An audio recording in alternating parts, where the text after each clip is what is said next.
May this perfume bring you the attention you deserve, and oh, how cruelly that wish would come true. The evening light cast long shadows across Bey's doorstep as she returned from another successful day at work.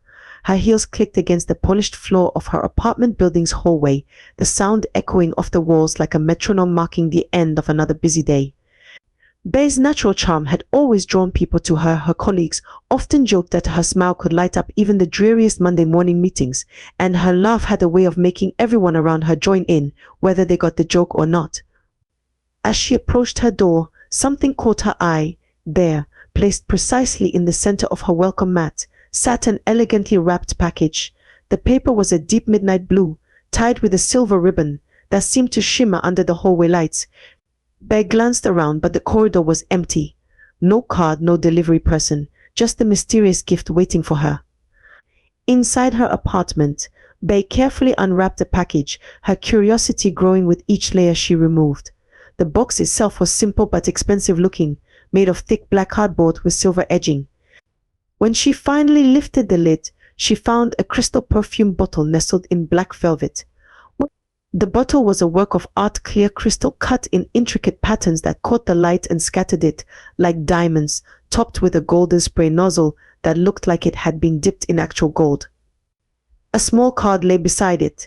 The message, written in elegant calligraphy, made the aura of this perfume bring you the attention that you deserve. Bey turned the card over, searching for a signature or any hint of the sender's identity, but found nothing. Perhaps it was from Mit, her boyfriend of 1 year, though it wasn't really his style. He was more of a practical gifts kind of person. Or maybe one of her grateful clients. She'd helped so many people navigate complex situations at work. Unable to resist, Bey lifted the bottle and examined it more closely. The liquid inside was a pale amber color, catching the warm light from her bedroom lamp. Without thinking twice, she pressed down on the nozzle, releasing a fine mist that settled on her neck. The initial scent was divine. Notes of jasmine and sandalwood danced together in perfect harmony, creating an aroma that was both sophisticated and alluring. But as Bey inhaled deeply to appreciate the fragrance, something shifted. It was subtle at first, barely noticeable, like a single off-key note in a symphony. Her nose twitched slightly, and her eyes began to water. She blinked rapidly, telling herself it was just the intensity of the scent, or perhaps her allergies acting up. Brushing off the uncomfortable sensation, she placed the bottle on her dresser and began preparing for bed, unaware that this seemingly innocent gift would soon transform her life into a nightmare. Morning light crept through Bey's bedroom window, but something was terribly wrong. She awoke to a stench so powerful it made her stomach turn like stagnant water mixed with rotting eggs. Confused and alarmed, she stumbled to her bathroom, wondering if perhaps a pipe had burst during the night. But as she moved, the horrifying realization dawned on her: the smell was coming from her own body. "This can't be happening," Bey muttered, turning the shower knobs to full blast. Steam filled the bathroom as she scrubbed her skin raw with her most expensive soap, then tried another and another. Each new product promised freshness but delivered nothing. The putrid odor clung to her like an invisible shroud, seeming to intensify with each passing minute. Despite her growing panic, Bey couldn't miss work. She had an important presentation that morning. She doused herself with perfume, dressed immaculately, and tried to maintain her composure as she walked into the office. The reaction was immediate. Her colleagues, usually eager to greet her with warm smiles, physically recoiled as she passed. "Is there a dead rat in the ventilation system?" someone whispered, not quite quietly enough. "Smells more like sewage to me," another responded, pinching their nose. Bey felt her cheeks burn with shame as she hurried to her desk. The presentation she'd spent weeks preparing became a nightmare. Her audience sat as far back as possible, handkerchiefs pressed to their faces, their eyes watering. Some made excuses to leave halfway through. By afternoon, her office was empty, her colleagues having found urgent reasons to work from other locations. That evening, Mit came to visit. Bey had been dreading seeing him but desperately needed comfort. As soon as he stepped through her door, he gagged, his hand flying to cover his nose. "What's that smell?" he demanded, his face contorting with disgust. "Bey, what did you do?" "I don't know," she pleaded, tears streaming down her face. "I've tried everything. I can't make it stop." Mit took several steps backward, his face green. I can't handle this. You smell like death."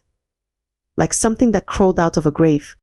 Please, Bay reached for him, but he jerked away. Don't touch me. Stay away until you fix this, whatever this is. I can't be around you like this. His words cut through her heart like shards of glass as he fled her apartment, leaving the door wide open behind him. Bay collapsed onto her couch, her body shaking with sobs. Her phone remained silent, no messages, no calls.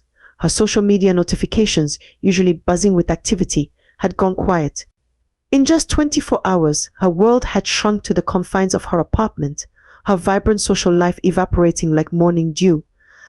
The cursed perfume had transformed her from someone everyone wanted to be around into someone everyone fled from, and she had no idea how to break free from its cruel spell.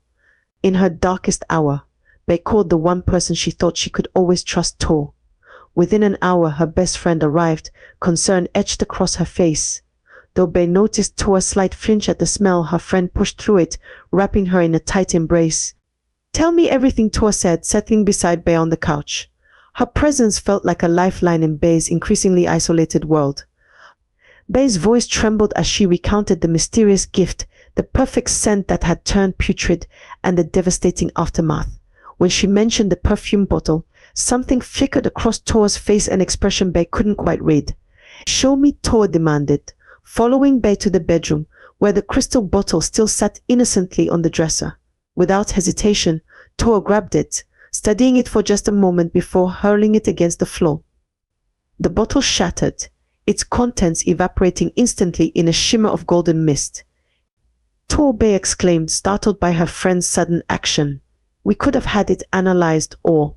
Trust me, Tor interrupted, her voice firm. Whatever curse was in that bottle, it needed to be destroyed. She swept the glittering shards into a dustpan, disposing of them before Bay could protest further.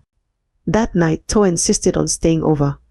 Bay dozed fitfully, the persistent stench making real rest impossible. Around midnight, she woke to the sound of Tor's hushed voice from the hallway. I'm so happy it worked, Tor whispered into her phone.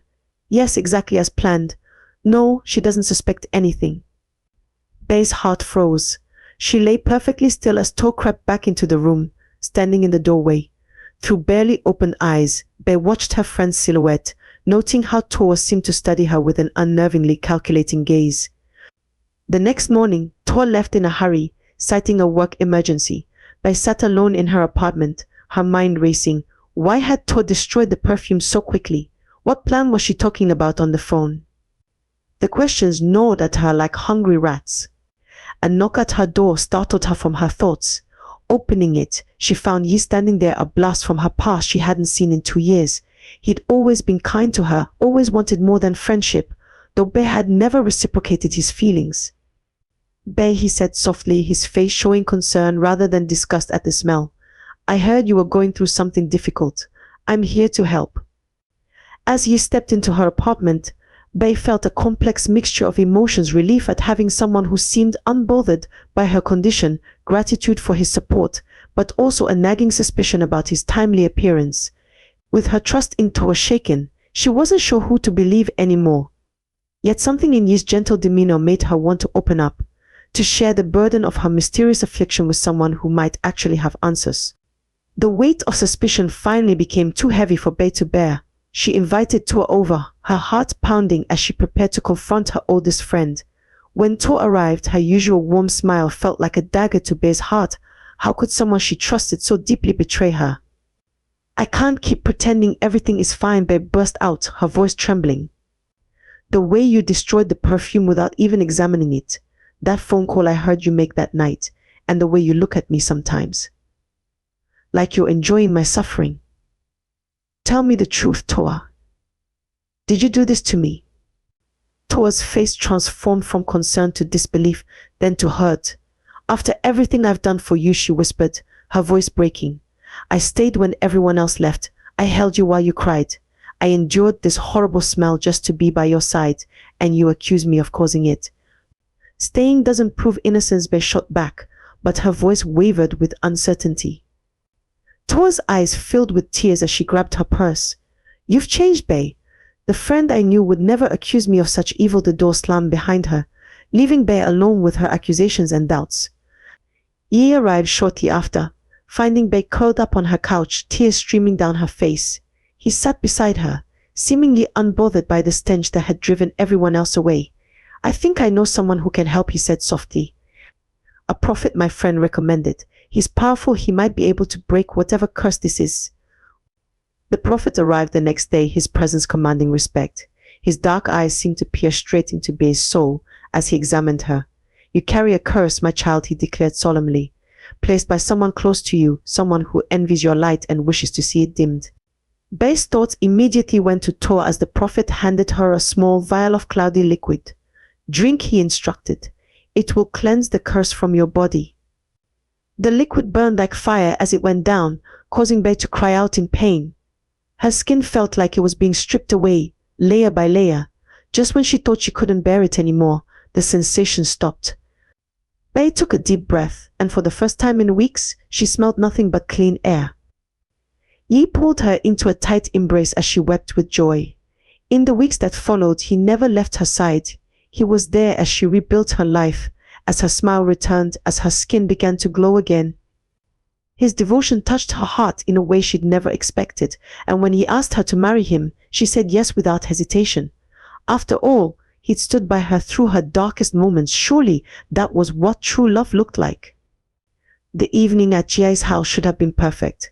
His mother had embraced Bey warmly over dinner, and the future seemed bright with promise. While Yi spoke privately with his mother afterward, Bey waited in the living room, absently reaching for a fallen TV remote that had slipped between the sofa cushions. Her fingers brushed against something else, a crumpled piece of paper. She pulled it out, unfolding it without thinking. Time seemed to freeze as she stared at the receipt in her hands. There it was, in black and white, a purchase record for the crystal perfume bottle that had destroyed her life. Yi's name was clearly printed at the top. The world tilted on its axis as all the pieces suddenly fell into place. Yi's convenient appearance when she was at her lowest, his immunity to the smell, his connection to the prophet who both cursed and cured her. The sound of footsteps made her look up. Yi stood in the doorway, his face draining of color as he saw the receipt in her trembling hands. Yubei's voice cracked. "All this time, it was you." Yi's shoulders slumped as the facade crumbled. "Bey, I can explain. I loved you for so long, but you never saw me. I thought if I could make you vulnerable, make you need me." "Need you?" Bey's voice rose with fury and pain. "You destroyed my life. You watched me lose everything, my job, my dignity, my best friend. You let me believe Tor betrayed me while you played the hero." "I did it because I love you," Yi pleaded. "The prophet promised it wouldn't last long. I just wanted a chance to show you how much I care." "Love," Bey laughed bitterly. "Love doesn't break someone down. Love doesn't manipulate. You're not capable of love, Yi, only control." She stormed out of his house, leaving her engagement ring on his coffee table beside the damning receipt. Her first stop was Tor's apartment, where she broke down completely, confessing everything through tears.